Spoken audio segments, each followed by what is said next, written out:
अस्सलामुअलैकुम नाज़रीन, प्रोग्राम रोज़ा सेहत में खुशामदीद और मैं हूं आपकी मेज़बान महरीन फातिमा। उम्मीद करती हूं आप खैर आफियत से होंगे, आपका रमज़ान भी अच्छा जा रहा होगा और आपको इबादत भी कर रहे होंगे।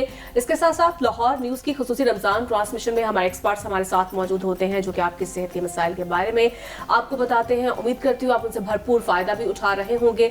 आज के प्रोग्राम में हम बात करेंगे मेंटल हेल्थ को लेकर, ये कितनी ज़रूरी है और किस तरह से हमें अपनी सेहत का ख्याल रखना चाहिए और इसके लिए हमें क्या खाना चाहिए, क्या हमारी खुराक होनी चाहिए और खासतौर पर डिप्रेशन और एंजाइटी में क्या फ़र्क होता है, इसी पर हम बात करेंगे और जानेंगे। आज हमारी गेस्ट हमारे साथ मौजूद हैं अस्मा खान। अस्सलाम वालेकुम। कैसी अस्मा? अल्हम्दुलिल्लाह। और रमज़ान कैसा जा रहा है आपका? बिल्कुल, आप कैसी हैं? आपका कैसा चल रहा है? जी बिल्कुल अच्छा जा रहा है रमज़ान और अल्हम्दुलिल्लाह। और अस्मा, हम आज के प्रोग्राम में हम बात करेंगे ख़ास तौर पर ये जो जिस पर हम बात करने जा रहे हैं इस पर कम बात की जाती है, मेंटल हेल्थ को लेकर ये कितनी ज़रूरी होती है हमारी। खासतौर पर हम सेहत के बारे में तो हम बात करते हैं लेकिन मेंटल हेल्थ के बारे में हम कम बात करते हैं। और मैं आपसे जानूंगी कि हमें खास तौर पर जो है अपनी मेंटल हेल्थ का कैसे ख्याल रखना चाहिए, किन चीज़ों से हमें दूर रहना चाहिए कि हमारी मेंटल स्टेबिलिटी जो है वो बरकरार रहे। बिल्कुल, जो हमारी हेल्थ की डेफिनेशन आती है ना, उसमें हम तीनों चीज़ों को कंसिडर करते हैं। यानी आपका सोशल इमोशनल वेलबींग जो है वो दोनों, यानी आप फिजिकली भी आप फिट हो और आप मेंटली भी फिट हो, तो तब आप कंप्लीटली हेल्दी होते हो। तो इसलिए जो है, जो आपकी मेंटल हेल्थ है उसका ख्याल रखना बहुत ज़रूरी है और आजकल इस पे बात होना शुरू हुई है, लोग बहुत इसको कंसिडर कर रहे हैं। इसके लिए लाइक आप देखेंगे साइकाट्रिस्ट जो हैं, जो साइकोलॉजिस्ट हैं, उनके पास अब एक टैबू था हमारी सोसाइटी में कि उनको नहीं विजिट किया जा सकता या उनसे कंसल्टेशन, अब वो आहिस्ता आहिस्ता कम हो रहा है और हम देखते हैं कि लोग जो है वो प्रोफेशनल हेल्प सीख करने की तरफ आ रहे हैं। तो अब यहाँ पे जो है एक और चीज़ जो लोगों को पता होनी चाहिए कि जो डाइटिशियंस हैं या जो माहिर ग़िज़ायात हैं वो भी आपका जो डिप्रेशन या एंजाइटी के ट्रीटमेंट में या इसको स्ट्रेस या प्रिवेंट करने में रोल प्ले कर सकते हैं। तो जहाँ एक साइकोलॉजिस्ट की ज़रूरत है वहाँ पे एक डाइटिशियन जो है वो भी कुछ ना कुछ जो है वो कंट्रीब्यूट कर सकता है। और अगर आप आपकी कुछ डाइटरी पर्सपेक्टिव्स हैं जिन पे अगर आप काम करेंगे तो भी आप जो है वो अपनी इन मेंटल स्टेट्स को प्रिवेंट भी कर सकते हैं और अगर है इस तरह की कोई कंडीशन प्रिवेल करिए तो उसको आप जो है वो ठीक भी कर सकते हैं, लेकिन उसको आप मैनेज कर सकते हैं। तो डेफिनेटली जो है हम कोशिश करते हैं कि लोगों को बता सकें कि क्या उनका डाइट प्लान होना चाहिए। अब जैसे कुछ फैक्टर्स ऐसे हैं, सबसे पहले तो आपको ये पता होना चाहिए कि जो एंजाइटी और डिप्रेशन है इसमें डिफरेंस है। जिस तरह से एंजाइटी एक ऐसी कंडीशन है, एक ऐसी स्टेट है जिस पे आप उसको आइडेंटिफाई कर सकते हो। बहुत आउट लाउड सी एक कंडीशन है जिसमें पेशेंट जो है उसको फिजिकल सिम्टम्स भी आ रहे होते हैं, जैसे फॉर एग्जांपल पैल्पिटेशंस होती हैं, स्वेटिंग होती है, एक पैनिक अटैक की कंडीशन होती है।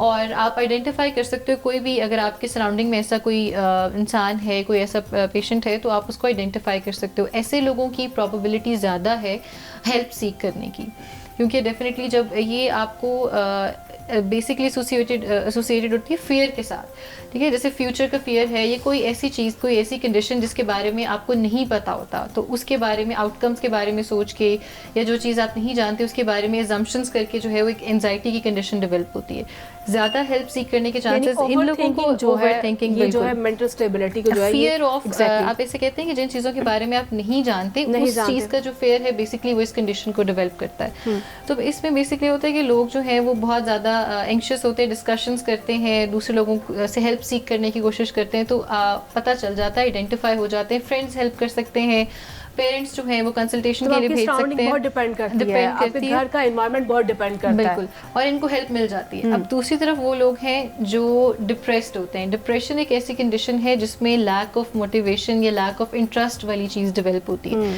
ऐसे लोग बिल्कुल साइलेंट होते हैं, वो आपको बहुत ज़्यादा एक्सप्रेस नहीं करेंगे कि किस प्रॉब्लम से वो गुजर रहे हैं या उनकी क्या कंडीशन चल रही है, आइसोलेटेड हो जाते हैं। एग्जैक्टली, वो किसी से बात नहीं करते हैं, सोशल आइसोलेशन, ज़्यादा शोर शराबा पसंद नहीं होता। अब ऐसे लोगों को ऐसे लोग डिप्रेस्ड होते हैं और आपको पता नहीं चलता, बिल्कुल एकदम वो कट ऑफ हो जाएंगे अपनी फ्रेंड सर्कल से, सोशल सर्कल से। अब क्योंकि वो किसी के पास नहीं बैठ रहे, किसी को पता नहीं चल रहा, बिल्कुल कमरे में बंद है, तो ऐसे लोगों को हेल्प करना जो है वो ज़्यादा मुश्किल होता है, बिकॉज हम उनको आइडेंटिफाई नहीं कर पाते, वो बीच में एंगेज नहीं हो रहे होते, अब आपके साथ बैठ नहीं रहे। तो ये दो ऐसी कंडीशंस हैं। उदासी वाला भी एलिमेंट होता है, बिला वजह की उदासी होना, जी, वो सीजनल भी हो सकता है, डिप्रेसिव डिसऑर्डर्स भी। और ये इसकी भी, डिप्रेशन की भी एक जो है वो कंडीशन हो सकती है जिसमें जो है वो सैडनेस है, बहुत ज़्यादा डिफरेंट मेंटल कंडीशंस जो है वो प्रिवेल करती हैं। एंजाइटी और डिप्रेशन आपने देखा होगा बहुत ज़्यादा कॉमन है इसकी जो अच्छा, ये तो आपने हमें डिप्रेशन का, एंजाइटी मुझे बताइएगा ये क्या है? मतलब कि हम लोग तो बस ये समझते हैं ना, हम परेशान हैं, हमें किसी चीज़ से तकलीफ पहुंच रही है, हमें दुख है, हम परेशानी में है, तो हम कहते हैं ये एंजाइटी है हमें, तो ये हमें डिप्रेशन भी है। एंजाइटी के एक तो मैंने आपको सिम्टम बताया ना कि बिल्कुल आपको फिजिकल सिम्टम्स इसमें इन्वॉल्व होते हैं एंजाइटी में, जिसमें आपका हार्ट रेट का बढ़ना है, पैल्पिटेशन जिसको कहते हैं, साथ ही आपको गट डिसऑर्डर्स होना शुरू हो जाते हैं। कुछ लोगों को डायरिया बहुत ज़्यादा, लाइक अगर स्ट्रेस्ड आउट हैं तो डायरिया हो जाता है, IBS की भूख बहुत लगती है ऐसे। तो ये सारी कंडीशंस जो है वो एंजाइटी, स्वेटिंग होना शुरू हो जाती है, ब्रीदिंग प्रॉब्लम्स हैं, सांस रुक रहे हैं, तो ये सारी कंडीशंस जो है बेसिकली इसमें आपके पास फिनोमेना होता है न्यूरोनल हाइपर एक्साइट, मतलब आपके जो न्यूरॉन्स हैं, जो आपकी नर्व्स हैं वो हाइपर एक्साइटेड होती हैं बेसिकली। बहुत सारे जैसे स्टिफनेस एक जो है वो आ जाती है, नेक स्टिफ हो रही है, हाथ पांव जो है वो सो रहे हैं, शोल्डर्स बिल्कुल बर्डन फील कर रहे हैं। तो ये सारे जो फिजिकल अलामात हैं वो आपको एंजाइटी में नजर आएंगी।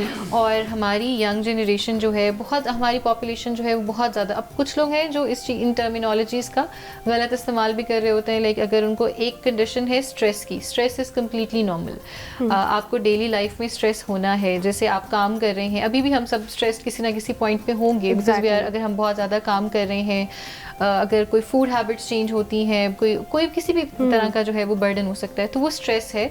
और स्ट्रेस होना बिल्कुल नॉर्मल है, आप उसको ओवरकम कर सकते हो। फिर आपकी एक कंडीशन आती है जब आप अपनी इस जो स्टेट ऑफ स्ट्रेस है उसको ओवरकम नहीं कर सकते, ठीक है, वो बिल्कुल आपकी डेली एक्टिविटीज़ को अफेक्ट कर रहा है, आप जो है वो अपना काम परफॉर्म नहीं कर पा रहे हो, आपको फिजिकल सिम्टम्स, यूरिनेशन का ज़्यादा होना, ये भी एक एंजाइटी के जो है वो सिम्टम है। ऐसी कंडीशन में कैसे ओवरकम किया जा सकता है? तो फिर ये मैं कह रही हूँ कि अब आप स्टेट में एंटर हो गए हो जहाँ पे आपको प्रोफेशनल हेल्प की ज़रूरत है, बिकॉज अब आप स्ट्रेस वाले लेवल से ऊपर चले गए हो, अब आपको आपकी खुद के कंट्रोल से चीज़ें जो है वो बाहर हो गई। अब इसमें ये है कि आपने बिल्कुल आपको जो है वो साइकोलॉजिकल हेल्प की भी, यानी आपका साइकाइट्रिस्ट जो है वो भी मेडिसिन प्रिस्क्राइब कर सकता है, डिपेंड आपका एनालिसिस करके, यानी वो डिसाइड करेगा, वो डायग्नोसिस करेगा कि आपको डिजीज़ है, एंजाइटी है, डिप्रेशन है, ये कोई और। आजकल नॉर्मली भी है, नींद नहीं आ रही है, यंग बच्चे हैं, बच्चियां हैं, नींद नहीं आ रही है, तो टैबलेट इस्तेमाल करना शुरू कर देते हैं। ये कितनी हार्मफुल है? बिल्कुल। अब जैसे आपने सुना होगा OCD की टर्मिनोलॉजी बहुत इस्तेमाल होती है कि मुझे इस चीज़ की OCD है, ऑब्सेसिव कंपल्सिव डिसऑर्डर। प्रॉपर एक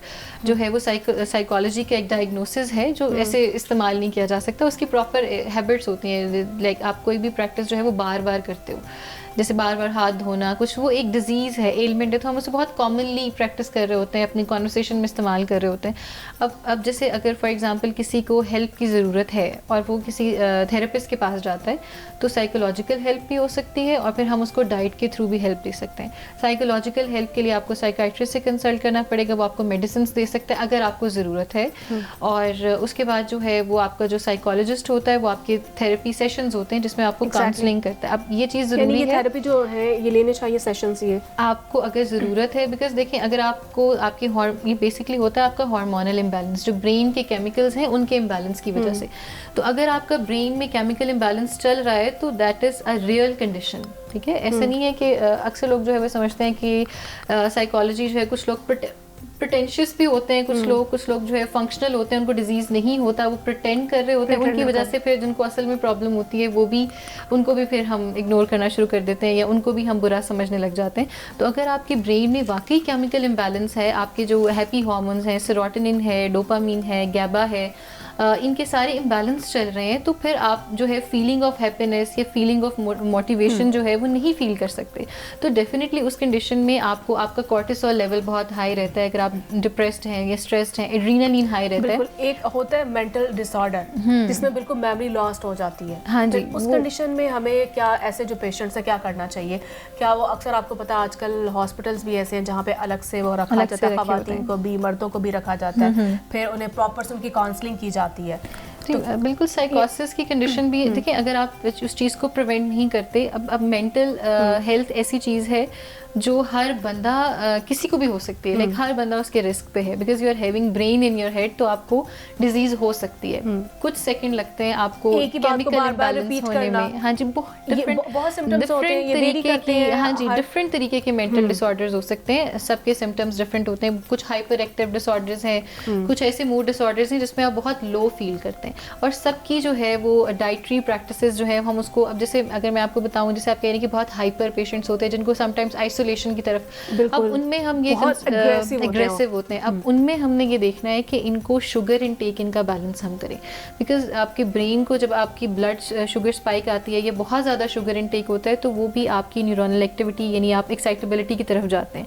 एक तो इनको हम कहते हैं कि आप बिल्कुल कंसिस्टेंट कार्बोहाइड्रेट डाइट लेंगे, यानी आप शुगर की एकदम बहुत ज़्यादा प्लेन सिंपल शुगर से कोल्ड ड्रिंक्स हैं, जूसेस हैं, उस तरह के हम इनको फूड्स अवॉइड करवाते हैं। सिंपल शुगर्स की बजाय फाइबर वाले जैसे सीरियल्स होते हैं, जिसमें भी फाइबर जिन चीज़ों में प्रेजेंट है, अगर आप फूड ले रहे हैं तो होल फ्रूट लें फाइबर के साथ, इस तरह की चीज़ें। फिर एक और चीज़ है कैफ़ीन, चाय का इस्तेमाल। अब ऐसे पेशेंट्स में जिनको एंजाइटी है, ये जो हाइपर एक्टिव हैं, एग्रेसिव हैं, कैफ़ीन भी बेसिकली जो है वो आपका एक नर्वस स्टिमुलेंट है, तो वो भी पेशेंट के लिए जो है वो उसको हार्म कर सकता है। वो चाय बहुत पीते हैं, चाहे एडिक्ट वो बिहेवियर होता है बेसिकली। इसमें कोई कैलोरीज नहीं होती, लेकिन ये बेसिकली है कि आपकी नर्व्स को स्टिमुलेट करता है, आपको रिलैक्सेशन वाला एक एलिमेंट देता है कुछ लोगों के लिए। लेकिन अगर आप बहुत ज़्यादा इस्तेमाल करते हैं, जैसे दिन में 5-6 कप, तो फिर वो डेफिनेटली एक फैक्टर हो सकता है कि वो आपको ओवर स्टिमुलेट करेगा, या आपका जो है वो एंजाइटी अगर आपको है तो पैल्पिटेशंस आपने सुना, कुछ लोग जो कैफीन सेंसिटिव होते हैं, चाय पीने के बाद उनका दिल की धड़कन जो है तेज़ होना शुरू हो जाती है, पैल्पिटेशंस होती हैं, तो वो चीज़ फिर हमने एक कैफीन भी एक ऐसा पैरामीटर है जो हमने मॉनिटर करना होता है जिन पेशेंट्स को एंजाइटी जो है वो हो रही होती है। अब एंजाइटी के लिए हम जिन फूड्स पे या जिस हार्मोन पे हम फोकस कर रहे होते हैं, बेसिकली वो सेरोटोनिन है जो आपको हैप्पीनेस दे रहा है या आपको सेटिस्फैक्शन, और डिप्रेशन में हम बेसिकली डोपामिन की तरफ ज़्यादा ध्यान देते हैं जो आपकी मोटिवेशन के साथ एसोसिएटेड है, आपको मोटिवेटेड रखेगा, आपको जो आपकी चीज़ें पसंद की चीज़ें हैं आप वो कर सकोगे, आपकी डेली एक्टिविटीज़। अब ये सारी फूड्स जो है, एक तो बैलेंस डाइट होनी ज़रूरी है जिसमें आपके 5 फूड ग्रुप्स हों, fruits and vegetables, dairy group हो, आपका प्रोटीन हो, फैट हो, अब सब चीज़ें। अब इसमें जो है प्रोटीन का इस्तेमाल भी बहुत ज़रूरी है। जब आप सुबह उठेंगे, अगर आपको स्ट्रेस है, डिप्रेस्ड हैं, तो प्रोटीन जो है वो आपके नाश्ते में लाजमी शामिल होना चाहिए। प्रोटीन में कुछ ऐसे अमीनो एसिड्स हैं डाइट में, जैसे ट्रिप्टोफान एक अमीनो एसिड है। क्या डाइट प्लान जैसे अब रमजान की बात कर लेते हैं, बिल्कुल बिल्कुल, जैसे फायदा होगा। एग्स जो है डेफिनेटली आपको बॉइल्ड एग्स का इस्तेमाल किया जा सकता है, यानी आपने अपना नाश्ता जो है वो एग्स के बगैर नहीं करना। कोई और फॉर्म भी हो सकती है, जैसे आप अगर अपनी डिशेस में चिकन का इस्तेमाल कर सकते हैं, जैसे फॉर एग्जांपल आप चिकन सैंडविच बना सकते हैं, आप बॉइल्ड एग सैंडविच बना सकते हैं। अगर आप जो है वो अगर आप बहुत ज़्यादा फ़ैट का इस्तेमाल नहीं करते, यानी देसी घी का ज़्यादा इस्तेमाल ना करें, तो आप चिकन वाला जो है वो आप रोटी या पराठा उसमें शामिल कर सकते हैं। देसी घी देना चाहिए? नहीं, ये नहीं कह रही कि उनको देसी घी देना चाहिए। मैं पराठे का लफ्ज़ इस्तेमाल करने लगी थी, तो दैट इज़ वाई मैंने साथ बोला कि अगर आपको इशू है वेट का तो फिर आप पराठा नहीं खाएंगे, वरना हम जैसे जो है पराठा रोल भी हम घर में बनाते हैं ना, उसमें हम चिकन ऐड कर सकते हैं, किसी ना किसी तरह प्रोटीन ऐड कर सकते हैं उसमें, प्रोटीन का सोर्स बेसिकली। अब आपको प्रोटीन ज़्यादा से ज़्यादा मिलता है आपके एनिमल फूड से, जिसमें आपका डेयरी ग्रुप आता है, दूध और उससे बनी अशिया, और आपका एनिमल जो आपके एग्स हैं, मीट है, चिकन है, फिश है। तो आपने इसके बगैर जो है वो आपके दिन की जो शुरुआत है वो इसके बगैर नहीं करनी, ठीक है। खाली पेट बिल्कुल जब आप कॉफ़ी से दिन स्टार्ट करते हैं तो वो एक बहुत बुरी प्रैक्टिस है। जिनको स्पेसिफिकली जिनको कोई मेंटल हेल्थ का इशू है, प्रोटीन बेसिकली ट्रिप्टोफान उसके अंदर प्रेजेंट होता है जो आपके ये हैप्पी हार्मोन्स जो है उनकी स्टिमुलेशन में रोल प्ले करता है। तो प्रोटीन को आपने डेफिनेटली जो है वो अपना उसमें ऐड करना है अपने ब्रेकफास्ट में। उसके बाद अगर आप कैफ़ीन सेंसिटिव हैं, कैफ़ीन या चाय पीने के बाद या कॉफ़ी पीने के बाद आपको प्रॉब्लम होती है ज़्यादा, तो आप उसको कम से कम लेके जाएं, दिन में उसका इंटेक कम से कम कर दें। एकदम स्किप करना पॉसिबल नहीं होता, तो हम अगर 5 से 6 कप आप इस्तेमाल कर रहे हैं तो 3 पे 2 पे आ जाएं। अब उसमें फिर प्रैक्टिस ये होती है कि आपको आदत होती है एक्चुअली किसी हॉट ड्रिंक की, आप बेसिकली आपको वो आपकी वो उसकी आप उस चीज़ को आप क्रेव कर रहे हो, तो उसमें फिर डेफिनेटली ग्रीन टी की तरफ आप जा सकते हो, या फिर आप कम जो है वो टी लीव्स या कम पत्ती का इस्तेमाल कर सकते हैं।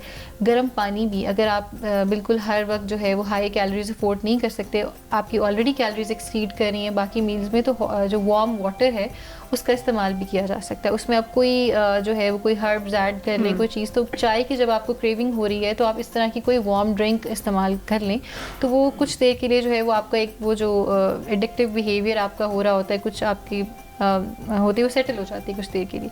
चाय का इस्तेमाल, क्योंकि कैफ़ीन के भी लोग एडिक्ट होते हैं, कैफ़ीन की ज़रूरत उनको होती है, वरना सर में दर्द होना शुरू हो जाती है, तो फिर आप सुबह शाम कर लें, कम कर दें उसका इंटेक बेसिकली। कॉफ़ीज़ जो है वो अवॉइड करवाते हैं। इसके बाद जो है आपकी लॉन्ग टर्म, जैसे आपने किया कि बिल्कुल मेमोरी लॉस हो गई, डिमेंशिया है, कोई और डिसऑर्डर, मेंटल डिसऑर्डर है, हाँ, मेमोरी लॉस इस तरह, तो अब उसके लिए होता है कि आपने अपनी लॉन्ग टर्म प्लान करनी है मेंटल हेल्थ। उसके लिए जो सबसे इम्पॉर्टेंट जो आपकी ब्रेन सेल्स हैं उनकी लॉन्जेविटी के लिए, उनकी डेवलपमेंट के लिए आपको ओमेगा 3 रिक्वायर्ड है, ठीक है। एंटी इन्फ्लेमेटरी है और वो आपके स्ट्रक्चर ऑफ न्यूरॉन जो है उसको मेंटेन रखता है। ओमेगा 3 इसके सोर्सेज आपको फैटी फ़िश जो है, फ़िश से मिलते हैं। फ़िश को आपने बहुत ज़्यादा फ्राई करके उसको डीप फ्राई नहीं होनी चाहिए, उसका सालन बनाए, उसको बेक करें, ठीक है, उस तरह से ग्रेवी टाइप बना सकते हैं। उसके न्यूट्रिएंट्स को आप इस्तेमाल करें। अब उसको जब आप बहुत ज़्यादा डीप फ्राई कर लेते हैं तो वो सोर्स ऑफ एक आपका फ़ैट आ जाता है, सोडियम हाई हो जाता है, तो उसके फिर नुकसान होते हैं। तो इसके अलावा जो है जैसे चिया सीड्स हैं वो अच्छा सोर्स है, नट्स एंड सीड्स, आपके पास वॉलनट्स आते हैं, अखरोट जो है वो बहुत अच्छा सोर्स है ओमेगा 3 का। तो ये सारी चीज़ें जो है वो अपनी डाइट में ऐड करें। इन केस जो है जैसे नट्स एंड सीड का भी अफोर्डेबिलिटी का इशू आ सकता है। ऑफ सीज़न में जैसे अगर समर्स हैं तो बिल्कुल भी प्रोहिबिटेड नहीं है कि आप नट्स एंड सीड्स इस्तेमाल नहीं कर सकते।